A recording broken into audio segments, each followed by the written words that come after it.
ఇది రాన్ ఆఫ్ కచ్ యొక్క విస్తారమైన ప్రాంతం. బంగారు సూర్యునితో మేల్కొంటుంది. ఇది రాణి కీ వావ్ మెట్లబావి దాని గొప్ప కళా వారసత్వాన్ని ఆవిష్కరిస్తోంది.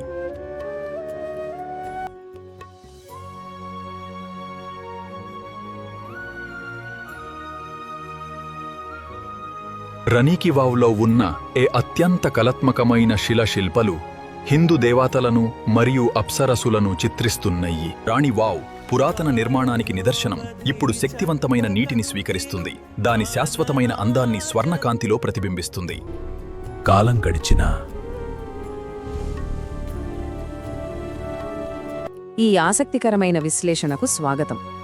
ఈరోజు మనం గుజరాత్లో భూమి పొరల కింద దాగి ఉన్న ఒక అద్భుతమైన వాస్తుశిల్ప రహస్యం గురించి తెలుసుకోబోతున్నాం. ఇదేదో సాధారణ కట్టడం కాదు సుమా, శతాబ్దాల నాటి ఒక అద్భుతమైన మిస్టరీ. సరే, అసలు విషయంలోకి వెళ్లే ముందు మనం ప్రతిరోజు వాడే 100 రూపాయల నోటును ఎప్పుడైనా జాగ్రత్తగా గమనించారా? ఆ నోటు వెనుక భాగంలో ఒక అద్భుతమైన 11వ శతాబ్దంపు కట్టడం ముద్రించబడి ఉంటుంది. ఇంతకీ ఆ కట్టడమేంటో తెలుసా? అదేనండి, గుజరాత్లోని పటాన్లో ఉన్న రాణి కీ వావ్ అంటే అర్థం రాణిగారు నిర్మించిన ఒక మెట్లబావి. మామూలుగా కట్టడాలు ఆకాశాన్ని తాకేలా గాల్లోకి ఎత్తుగా నిర్మిస్తారు కదా, కానీ ఈ కట్టడం మాత్రం ఎంతో విచిత్రంగా భూమి లోపలికి చాలా లోతుగా నిర్మించబడింది. ఇక మనం మొదటి భాగానికి వస్తే భూగర్భ రాజనివాళి. తన రాజు మీద ప్రేమతో ఒక రాణి నిర్మించిన అద్భుతం గురించి ఇప్పుడు చూద్దాం. ఈ స్మారక చిహ్నం గొప్పతనం అర్థం కావాలంటే అసలు ఈ మెట్లబావులంటే ఏంటో మనం తెలుసుకోవాలి. ఇవి కేవలం నీళ్లు పట్టుకునే సాధారణ ఇసుకగుంటలు కాదు. కాలక్రమంలో ఇవి అద్భుతమైన కళాఖండాలుగా, ప్రజలు కలుసుకునే సామాజిక కేంద్రాలుగా ఎలా మారాయో గమనిస్తే నిజంగా ఆశ్చర్యం వేస్తుంది. ఇక్కడ ఒక ఆసక్తికరమైన విషయం ఏమిటంటే 14వ శతాబ్దానికి చెందిన ప్రబంధ చింతామణి అనే చారిత్రక గ్రంథం ఈ కట్టడం గురించి ప్రత్యేకంగా ప్రస్తావించింది. సోలంకీ రాజవంశానికి చెందిన రాణి ఉదయామతి నిర్మించిన ఈ అద్భుత సృష్టి ఆనాటి ప్రసిద్ధ సహస్రలింగ చెరువు వైభవాన్ని సైతం మించిపోయిందని ఆ గ్రంథం చెప్తోంది. ఆలోచించండి, అప్పట్లోనే ఇది ఎంత గొప్ప పేరు సంపాదించిందో. సరే, ఇప్పుడు రెండో భాగంలోకి వెళ్దాం. తల క్రిందులుగా ఉన్న ఈ ఆలయం లోపలికి, ఆ పవిత్రమైన మార్గంలోకి ఒకసారి వెళ్ళి చూద్దాం. ఈ నిర్మాణం భూమిలోకి ఏకంగా 27 మీటర్ల లోతు వరకు ఉంటుందంటే నమ్మగలరా? ఎటువంటి ఆధునిక యంత్రాలు, టెక్నాలజీ లేని ఆ మధ్యయుగ కాలంలో ఇంత భారీ స్థాయిలో తవ్వకాలు జరపడం అనేది నిజంగా ఒక అసాధారణమైన ఇంజనీరింగ్ అద్భుతం అనే చెప్పాలి. ఇక్కడే మనకు ఒక ఇన్వర్టెడ్ టెంపుల్ లేదా తలక్రిందుల దేవాలయం అనే కాన్సెప్ట్ చాలా స్పష్టంగా కనిపిస్తుంది. సాధారణంగా దేవాలయాలను భగవంతుణ్ణి చేరుకోవాలనే ఉద్దేశంతో ఆకాశం వైపు ఎత్తుగా నిర్మిస్తారు కదా, కానీ ఒక ఎడారి లాంటి వాతావరణంలో ప్రాణాధారమైన నీటి పవిత్రతకు పెద్దపీట వేస్తూ ఈ రాణి కీ వావ్ను భూమి లోపలికి, కింది వైపు నిర్మించారు. సో ఇందులో మనం గమనించాల్సిన మరో ముఖ్యమైన విషయం మారుగుర్జర వాస్తు శిల్పశైలి. తూర్పు దిక్కున ఉన్న ప్రవేశద్వారం నుండి మొదలుపెట్టి మెట్లు, బహుళ అంతస్తుల మంటపాలు, నీటి తొట్టి ఇలా దాటుకుంటూ వెళ్లి చివరకు పశ్చిమాన ఉన్న అత్యంత లోతైన వృత్తాకార బావిని చేరుకునేలా దీన్ని ఎంతో లాజికల్గా డిజైన్ చేశారు. ఇక మూడవ భాగం శిల్పకళ ప్రదర్శనశాల. దీన్ని అక్షరాల ఒక అద్భుతమైన భూగర్భ మ్యూజియం అని పిలవచ్చు. లోపలికి వెళ్తున్న కొద్దీ అక్కడి కళాఖండాలు చూస్తే మతిపోవాల్సిందే. ఇందులో 500కు పైగా పెద్ద అత్యద్భుతమైన శిల్పాలున్నాయి.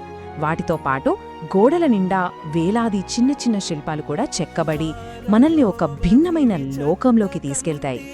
ఇవన్నీ ఏదో ఒకే రకమైన శిల్పాలు కాదండి.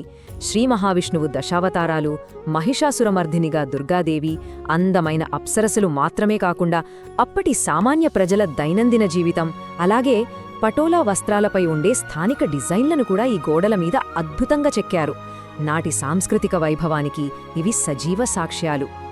అన్నిటికంటే అట్టడుగున, అంటే సరిగ్గా నీటి అంచున, క్షీరసాగరంలో 1000 పడగల శేషనాగుపై పవళించిన విష్ణుమూర్తి అద్భుతమైన శిల్పం దర్శనమిస్తోంది. ఆ చుట్టూ ఉన్న కళాఖండాలన్నింటినీ సాక్షాత్తు ఆ విశ్వజలాలతో అనుసంధానిస్తున్నట్లుగా ఆ దృశ్యముంటుంది. ఇప్పుడు 4వ భాగం చూద్దాం. నదిలో కూరుకుపోయిన చరిత్ర. నిజంగా ఇదొక చారిత్రక విషాదమనే చెప్పాలి.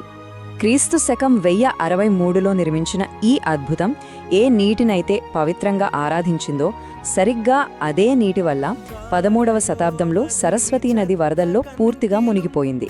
విచిత్రం కదూ? అయితే అదే ఇసుక మరియు బురద పొరల కింద శతాబ్దాల పాటు ఇది అత్యంత భద్రంగా చెక్కు చెదరకుండా దాగి ఉండిపోయింది. ఫైనల్గా 5వ భాగం పునరావిష్కరణ మరియు వారసత్వం. శతాబ్దాల పాటు భూమిలో దాగి ఉన్న ఈ అద్భుతం మళ్లీ వెలుగులోకి ఎలా వచ్చిందో చూద్దాం. ఈ నిర్మాణాన్ని బయటకు తీయడానికి ఆర్కియలాజికల్ సర్వే ఆఫ్ ఇండియా చేసిన కృషి అంతా ఇంతా కాదు. 65 మీటర్ల పొడవు, 20 మీటర్ల వెడల్పు, 27 మీటర్ల లోతు ఉన్న ఇంత భారీ కట్టడాన్ని ఆ బురదలో నుంచి ఇసుమంతా కూడా డ్యామేజ్ కాకుండా వెలికి తీయడానికి వాళ్ళు ఎంత శ్రమించారో ఈ కొలతలు చూస్తేనే మనకర్థమవుతుంది. ఈ రోజున రాణి కీ వావ్ కేవలం ఒక రక్షించబడిన ప్రపంచ వారసత్వ సంపద మాత్రమే కాదు, 2016లో మన భారతదేశపు అత్యంత స్వచ్ఛమైన ఐకానిక్ ప్రదేశం అవార్డును సైతం ఇది సొంతం చేసుకుంది. దీన్ని ఎంత అద్భుతంగా కాపాడుతున్నారో చెప్పడానికి ఇదొక నిదర్శనం. ఇదంతా చూశాక ఒక్కసారి ఆలోచించండి. ఒకవేళ మన కాలంలో ఉన్న ఆధునిక భవనాలు అకస్మాత్తుగా వరదల్లో కూరుకుపోతే కొన్ని వందలేళ్ల తర్వాత వచ్చే భవిష్యత్తు పురావస్తు శాస్త్రవేత్తలు ఇంతటి అందమైన శాశ్వతమైన కళాఖండాన్ని వాటిలో మళ్లీ కనుగొనగలరా? ఇది నిజంగా మనందర్నీ ఆలోచింపజేసే ఒక ఆసక్తికరమైన ప్రశ్న కదా. చరిత్రలోని ఈ అద్భుత ప్రయాణం మీకు బాగా నచ్చిందని ఆశిస్తున్నాం. ఈ వీడియో చూసినందుకు ధన్యవాదాలు. దయచేసి లైక్ చేయండి, సబ్స్క్రైబ్ చేయండి మరియు మన ఛానల్కు మద్దతివ్వడానికి ఈ వీడియోను మీ స్నేహితులతో షేర్ చేయండి. Thank you.